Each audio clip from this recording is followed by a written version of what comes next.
Assalamualaikum warahmatullahi wabarakatuh. Alhamdulillahirabbil alamin. How are you today, my best student? I hope you always happy, health, and spirit. Yesterday we learned about reproduction in human and reproduction in plant. Now in this week we learn about reproduction in animal.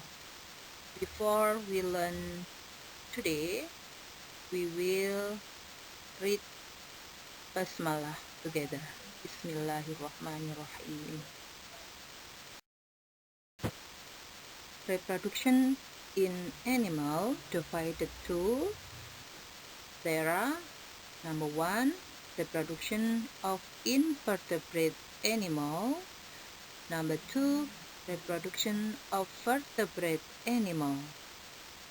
Anak-anak, reproduksi pada hewan dibagi menjadi 2, yaitu reproduksi pada hewan invertebrata dan hewan vertebrata. Pada hewan invertebrata terjadi yaitu menjadi 2, asexual reproduction dan sexual reproduction. Asexual reproduction yaitu 1, splitting itself atau membelah diri. Contohnya pada hewan protozoa. Nomor 2, fragmentation yaitu memisahkan diri dari koloninya membentuk koloni yang baru. Contohnya pada hewan Volvox atau organisme Volvox. Nomor 3, sporulation atau membentuk spora yang baru. Contohnya pada Plasmodium. Ini adalah yang asexual reproduction. Now, number 2, sexual reproduction. Artinya reproduksi yang mempertemukan antara sel sperma dengan sel telur atau ovum. Contoh pada sexual reproduction yaitu tapeworm atau cacing pita. Cacing pita yang terdapat pada dinding lambung, khususnya manusia, ya, itu terdiri dari segmen-segmen yang disebut dengan proglotid. Setiap proglotid itu terdiri dari ovarium yang menghasilkan ovum dan testis yang menghasilkan sperma. Jadi sel sperma dan ovum bertemu dalam satu wadah, maka terjadilah zigot. Nah, kamu amati gambar yang berwarna putih memanjang, itu adalah cacing pita atau tapeworm yang mungkin ada di sebagian tubuh manusia yang menderita cacing pita. Example number 2, earthworm atau cacing tanah.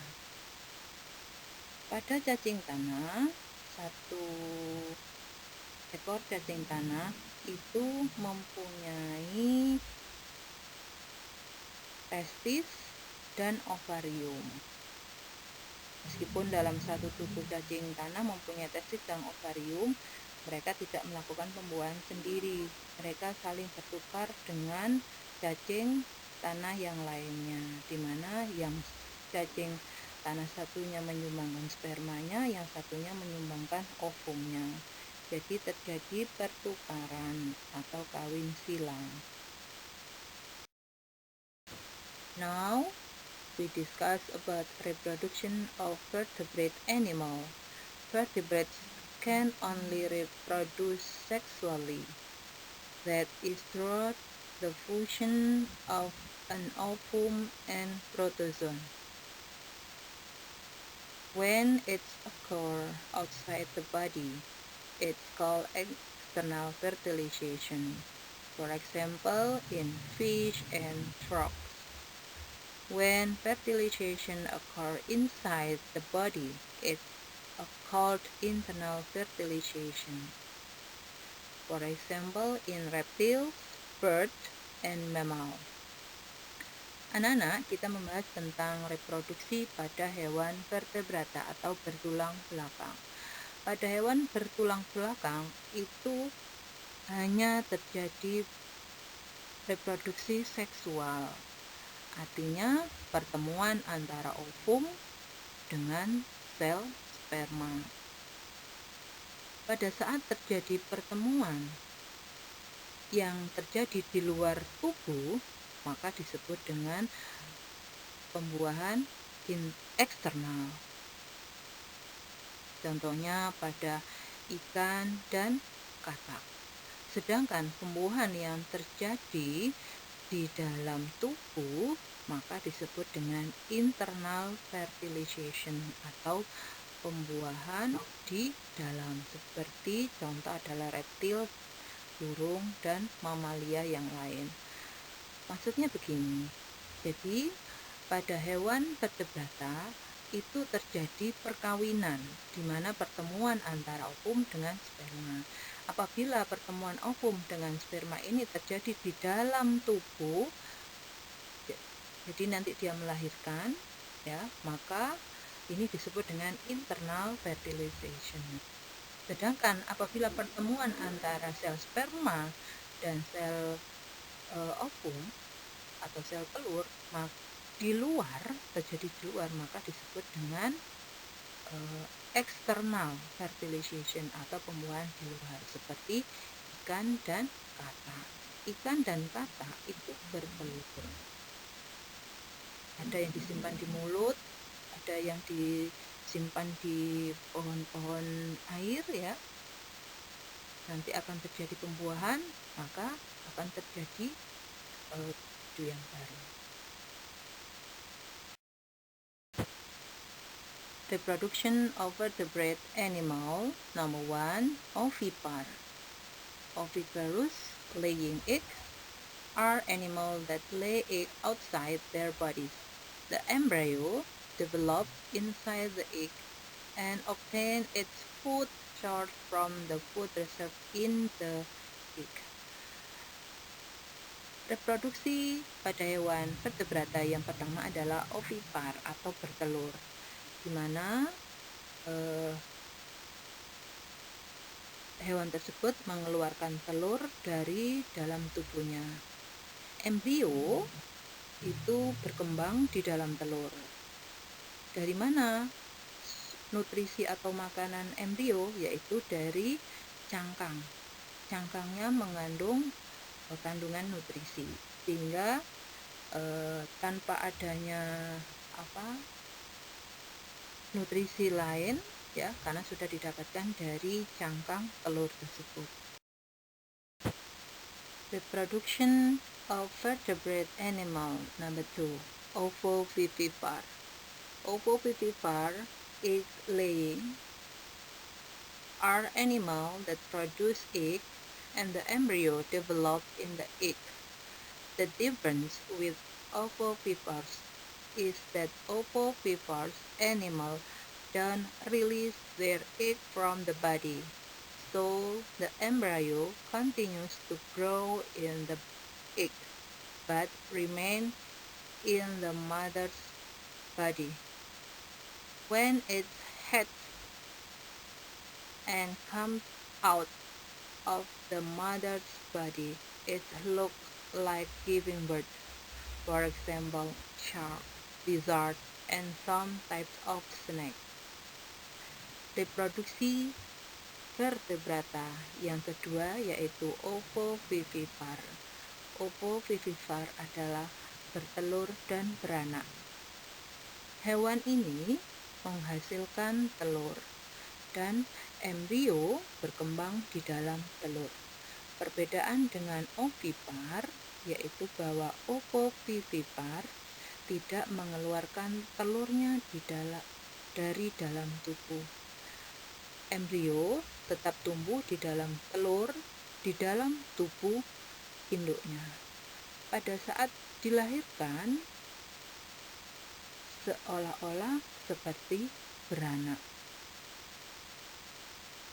Contoh adalah hiu, kadal, dan beberapa tipe ular. Reproduction of vertebrate animal number 3.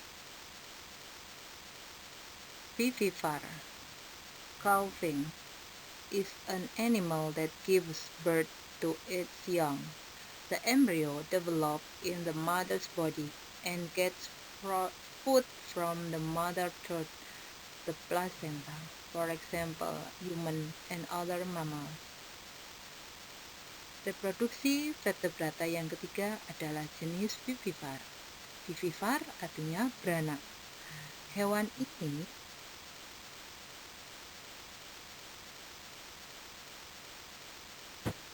melahirkan indukan yang baru. Embrio yang berkembang di dalam tubuh induk mendapatkan makanan dari induknya melalui plasenta, seperti contoh yaitu manusia dan beberapa mamalia yang lain, misalnya kambing, sapi, unta, dan lain sebagainya. Okay, my student, resume from reproduction of vertebrate animal.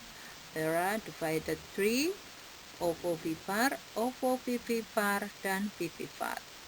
Now we just look amphibian and reptile and aves. You can read this text.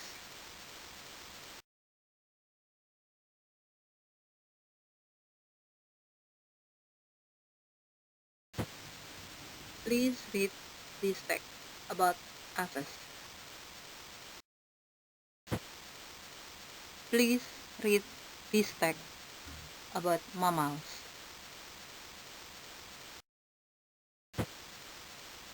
Okay, my student, I think enough we learn about reproduction in animal. Thanks for your attention. Please look at the yellow circle. Yes. Your exercise is merangkum materi. Anak-anak, jangan lupa tugasnya hanya merangkum materi, dan saya ingatkan kembali tugas minggu kemarin itu tugas proyek yang akan dikumpulkan pada tanggal 3 September. Thank you. And before we close the lesson, come on, let's read Alhamdulillah together. Alhamdulillahirabbil alamin. Wassalamualaikum warahmatullahi wabarakatuh.